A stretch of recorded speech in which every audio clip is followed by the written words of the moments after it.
Saudações, vigia das pessoas. Estamos vendo os grandes profetas maiores. Hoje, fascículo 4. Vamos falar da história de Amós. Mas quem foi Amós? Vou ajeitar meu bonezinho aqui para não mostrar a minha branca cabeleira. Fiquei bonitinho. Estamos aqui diante da sarça ardente, a sarça de Moisés.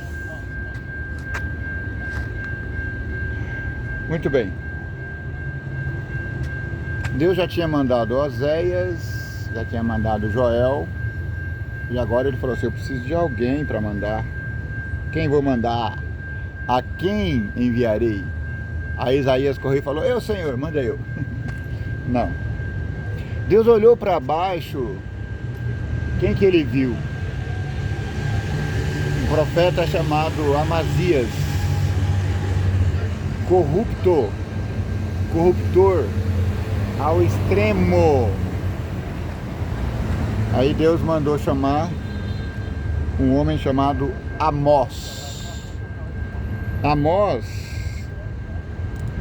quando Amós chegou em Jerusalém para profetizar, o profeta Amazias falou assim: mas quem é você? Você não passa de um Zé Ninguém. Vai lá para sua terra, vai profetizar para seus bois. Aí ele falou: é verdade, eu não sou profeta, não sou filho de profeta, eu sou vaqueiro, mas o Senhor me chamou para mandar a sua mensagem. E aí o Amazias escorraçou ele dali.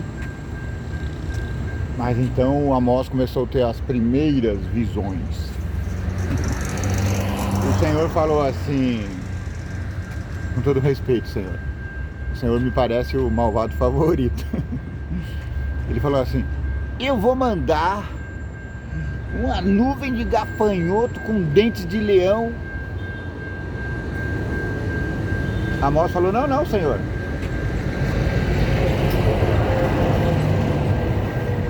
Misericórdia, Pai. Assim o Senhor vai matar todo mundo? Aí ele falou: tá bom. Então eu vou mandar uma calamidade forte, vou mandar inundação, vou mandar seca no Nordeste. Ele falou: não, Senhor. Teu povo não aguenta mais sofrer.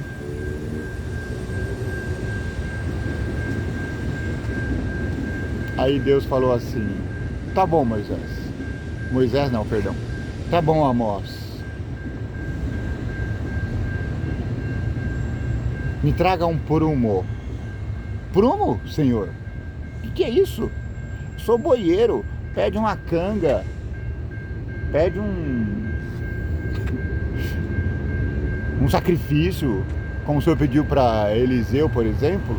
Quando Eliseu foi virar profeta, o Senhor mandou ele matar os bois que ele estava trabalhando na terra, e com a lenha das carroças queimou o sacrifício. O Senhor aceitou e Eliseu virou profeta. Mas prumo? Eu sou boieiro, o Senhor pede um prumo? O que é um prumo? Talvez as crianças não saibam fazer, o que eu duvido muito.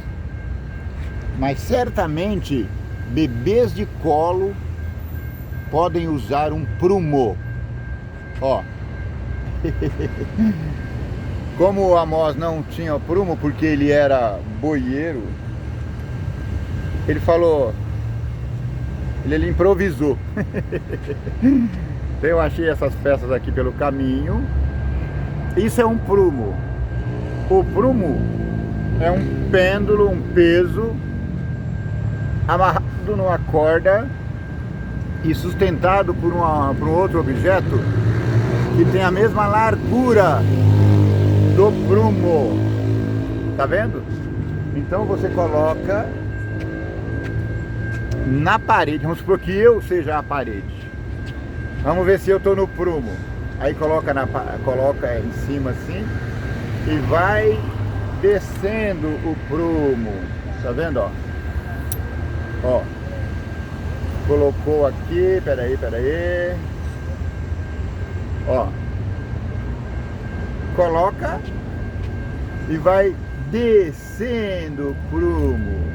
Lembra que tem que estar na lateral certinho aqui, para ficar batendo com a lateral do pêndulo. E ele tem que descer e não pode relar em nada. Então a prova de que eu estou no prumo. E ele falou assim: sobe aqui, Amós.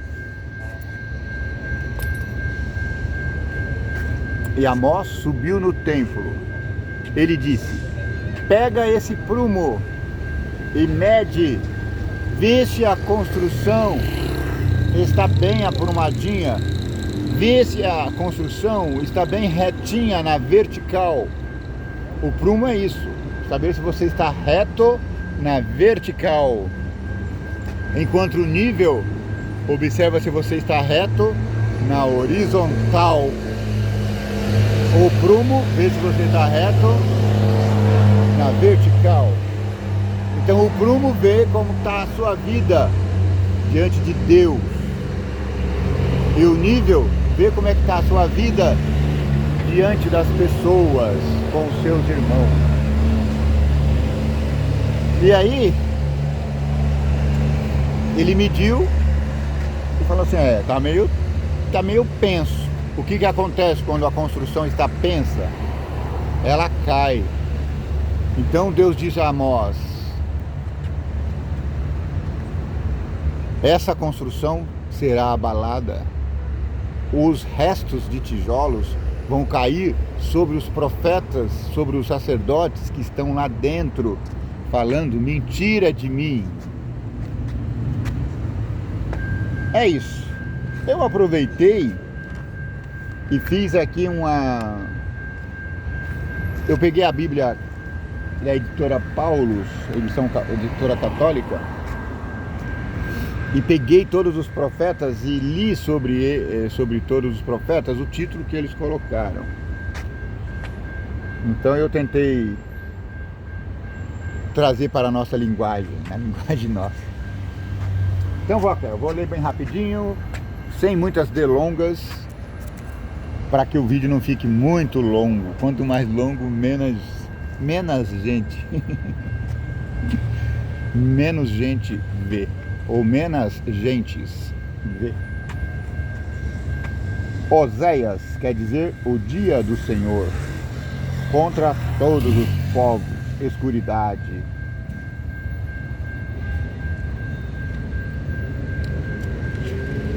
Depois de Oséias vem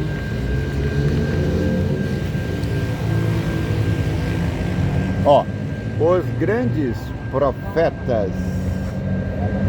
Antes dos grandes que estão aqui listados, eu vou falar de um que não sei se eu listei. Ah, tá aqui listado embaixo. Então tá bom.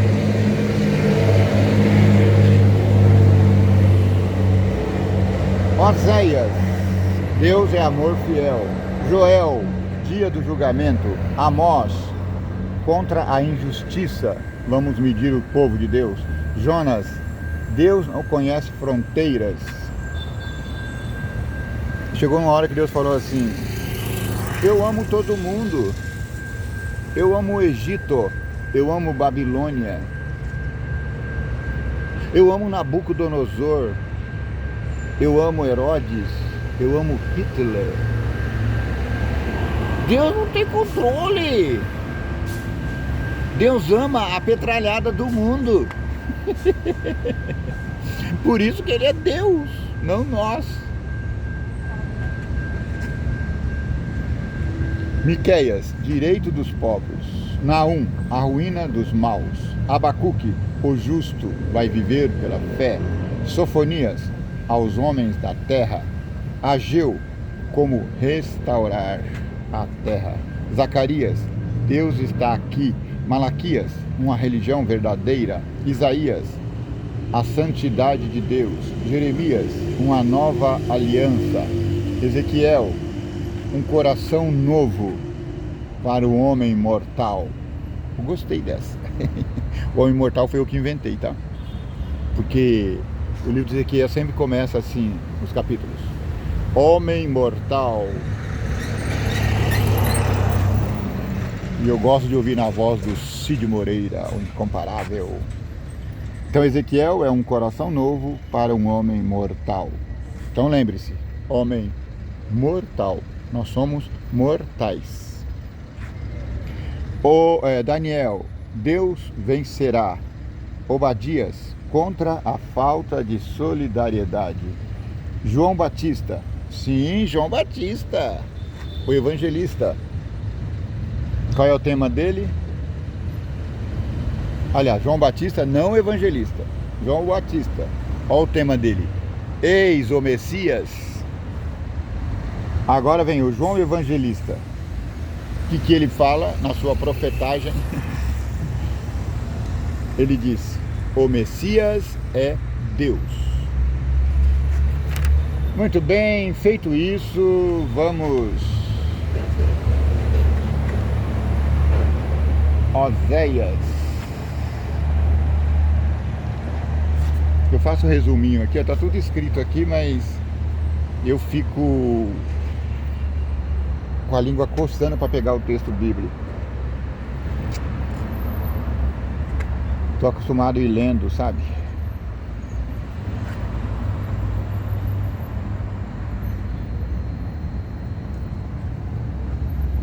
Mas vamos tentar aqui as ideias centrais do livro de Oséias.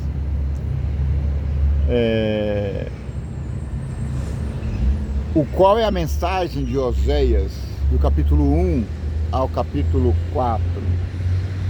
Aqui eu tentei resumir dizendo assim: haverá trevas, gafanhotos, guerras.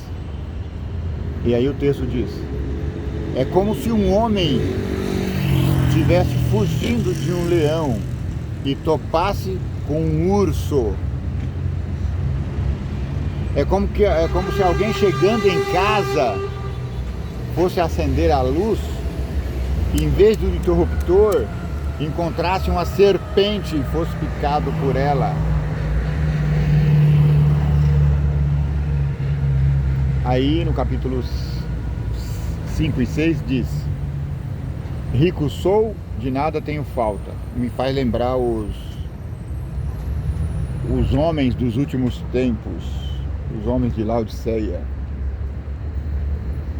Porque é época de banquetes, época de banqueteiros, de baladas, etc, etc, etc. Aqui fala das vacas gordas de Bazã. Não sei como são as vacas de Bazã, mas eu imagino que elas sejam gordas. Então, se fosse hoje, quem seriam as vacas gordas? Há algum tempo atrás, há uns 20 anos, 30, seriam as socialites, as peruas, um pouco mais atrás. Mas hoje não são mais. Hoje seriam, se fosse hoje, as vacas de Bazã seriam os youtubers ricos. Não iniciante, eu sou iniciante. Eles, Felipe Neto e companhia, são homens abastados de dinheiro. Eles não têm fome, eles não se importam com a miséria alheia, eles ostentam o seu ouro, o seu dinheiro, e aí eles sentem fome. E Deus disse: eu vou fazer com que o povo, com que o mundo sinta fome, mas é uma fome diferente. É uma fome que você está com o estômago lotado, mas ainda sente vontade de comer. É uma sede que você está com a barriga cheia d'água, tomou um galão de 5 litros, de 20 litros, mas ainda quer beber água.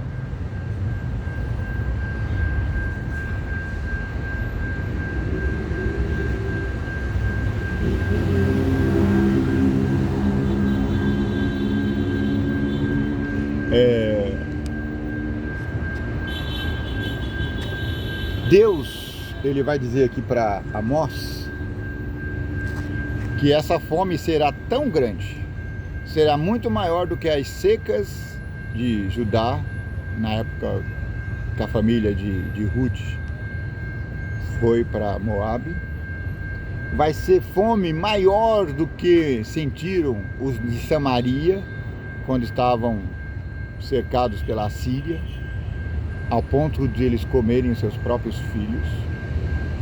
Será fome muito maior. E Deus diz assim para Amós: eu controlo a história.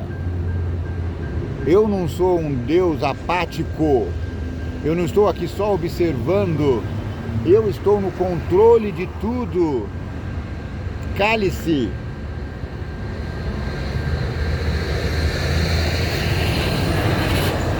Não há dignidade no homem e nos povos. Aí ele começa a dizer do amor dele pelos povos. Eu amo Israel. Muito bem, Senhor.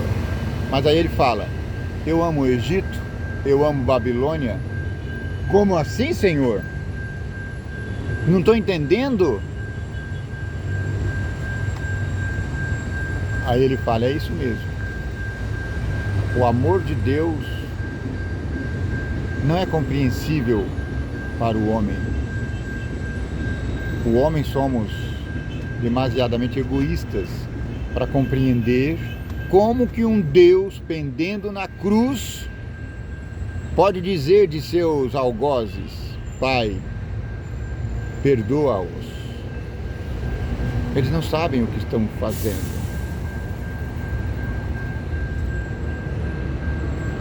Aí então chega a história, né? Já no capítulo 7, ele fala assim, Deus fala assim: eu vou mandar gafanhotos 1000 pela terra. Aí o Amós fala: gafanhotos de novo, Senhor? Não, misericórdia, estamos cansados. Senhor, seja mais original. Deus diz: tá bom, para de falar, menino. Chega de gafanhoto. Todo dia só passa no meu canal. Bom dia. Chega de gafanhoto.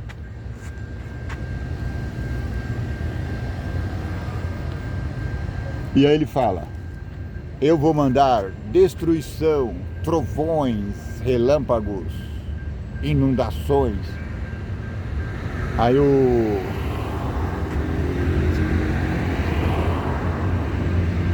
profeta diz: misericórdia, Senhor. Nosso povo não aguenta mais. Estamos à porta da morte. Tenha misericórdia, Pai, dos nossos irmãos no sul que morrem de sede, afogados.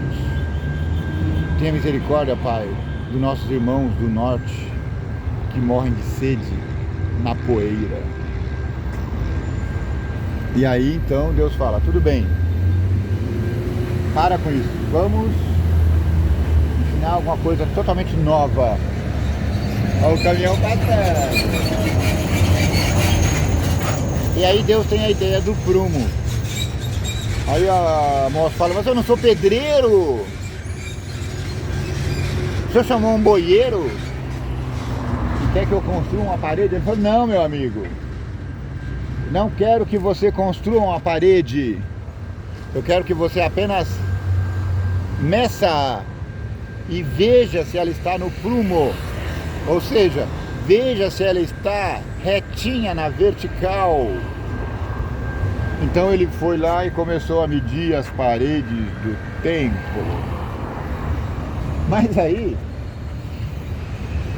quando ele estava lá no templo medindo as paredes, ou não, porque esse templo de repente seja o templo celestial, não, porque foi destruído, mas era uma visão, de repente ele não estava lá em loco. Mas aí apareceu o antiprofeta Amazias. Aí ele fala assim: eu sou o profeta aqui em Betel. Aqui é a casa de Deus. O que você está fazendo aqui, seu boieiro? Vai cuidar das suas vacas que você ganha mais? Ele falou, não, não, não, não, não. Eu sei. Eu não sou profeta. Eu não sou filho de profeta. Mas, apesar de ser vaqueiro, eu fui levantado por Deus para trazer essa mensagem. E a mensagem é essa: os tijolos do templo vão cair sobre a cabeça de vocês. E isso aconteceu literalmente quando Jesus morreu na cruz. O texto bíblico diz que o véu do templo, a cortina do templo, a toalha do templo, ela se rasgou de alto a baixo. Impossível! Primeiro não se rasga de alto a baixo, se rasga de baixo para o alto. Depois, é impossível uma toalha se rasgar a si mesma. Seria a mesma coisa de dizer que a pessoa se matou, se suicidou, enforcando-se a si mesmo com as próprias mãos. Você já viu isso na notícia? Você viu alguém que foi morto por si mesmo, esmagado pelas próprias mãos? Isso é impossível. Então, alguém deve ter rasgado aquela cortina, ou foi um anjo, eu acredito que tenha sido um anjo, ou tem o pessoal da alta crítica. Pode ser que as colunas do templo tenham se afastado com o terremoto que deu. Lembra que ressuscitou várias pessoas que estavam ali, inclusive João Batista? Ou pode ser que um anjo tenha descido. Pode ser tudo. Então, se você está acompanhando aqui o nosso canal só pela história, então a história diz isso, pode ser isso. Agora, isso não é só uma história, isso é uma mensagem profética para mim e para você. Na verdade, quando Deus pega o profeta Amós e leva ele para o templo, numa visão, e começa a falar de coisas, ele não está falando do povo de Israel que ia ser levado cativo para a Babilônia e para Samaria e para a Síria. Não, ele estava falando do povo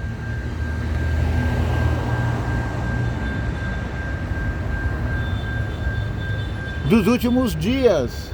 Estava falando para mim e para você. Ele estava falando que nesses últimos dias haverá fome, muita fome.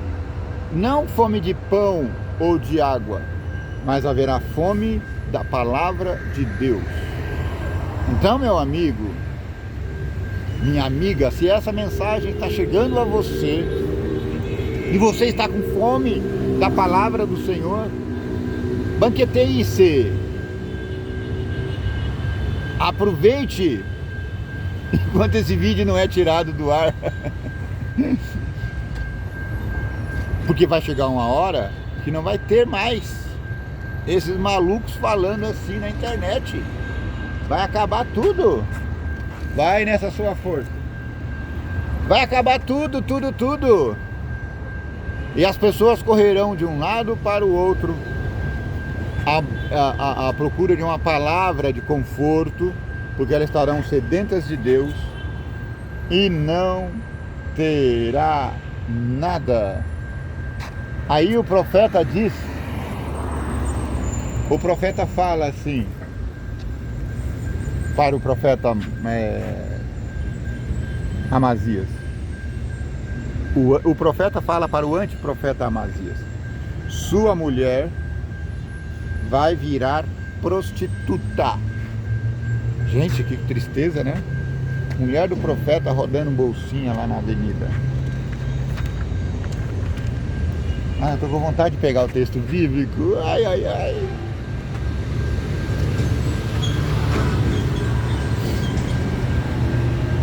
Aí o capítulo 8 vai falar da visão que ele teve.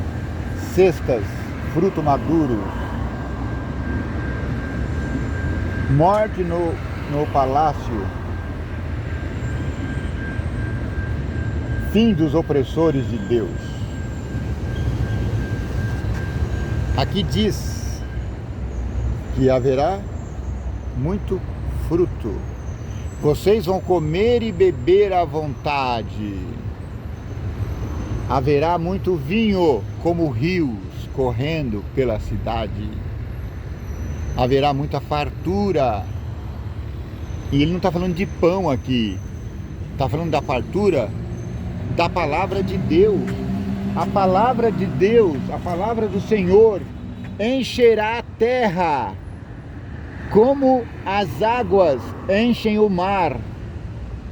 Foi Isaías que disse isso. Mas é isso, meus amigos, meus irmãos.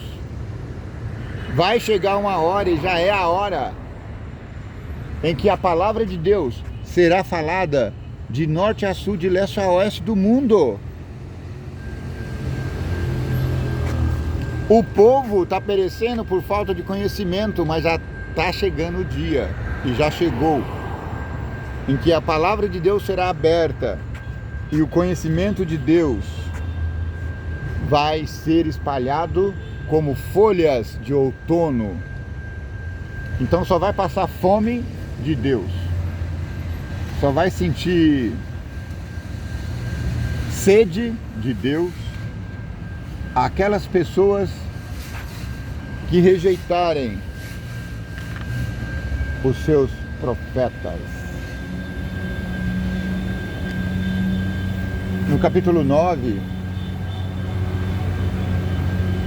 do altar do templo de Jerusalém, eu imagino que esse templo aqui é aquele templo lá no... Porque ele está tendo uma visão, não é? Ele está vendo um templo. Ele está vendo o templo da terra. E o Senhor disse: o templo será destruído. E o templo foi destruído por Babilônia. O templo será destruído. E o templo foi destruído por Roma. E o templo será destruído. E o templo será destruído por Roma. Esse templo aqui, eu imagino que seja o sétimo, oitavo templo que Israel está construindo. Esse templo, se chegar a ser construído, e talvez seja, vai ser destruído pelo mesmo poder que destruiu o templo no ano 70 da nossa era, Roma. E aí Deus faz uma declaração de amor. O drama vivido por Israel é o drama de todas as gentes. É o drama do mundo inteiro. E aí que ele diz: eu amo a todos os povos, não só Israel. Eu amo o Brasil, até o Brasil. A pátria amada, idolatrada. Deus abençoa o Brasil. Deus tornou o Brasil o maior produtor de grãos do mundo para mitigar a fome dos povos. O Brasil está na rabeira do mundo porque quer. A gente poderia estar produzindo muito mais. Produzindo na indústria, produzindo navios, produzindo locomotivas, produzindo carros, produzindo tudo. Não estamos, por safadagem, perdão do termo, das nossas lideranças desde o começo do século. Se no começo do século, lá por 1900, 1910, a liderança tivesse consciência do que estavam fazendo, eles não teriam feito tantas cagadas, desculpa de novo, pelas quais nós estamos sofrendo até hoje e pelas quais nós somos a rabeira do mundo. O Brasil pende à esquerda desde o começo do século. Saudações! E a esquerda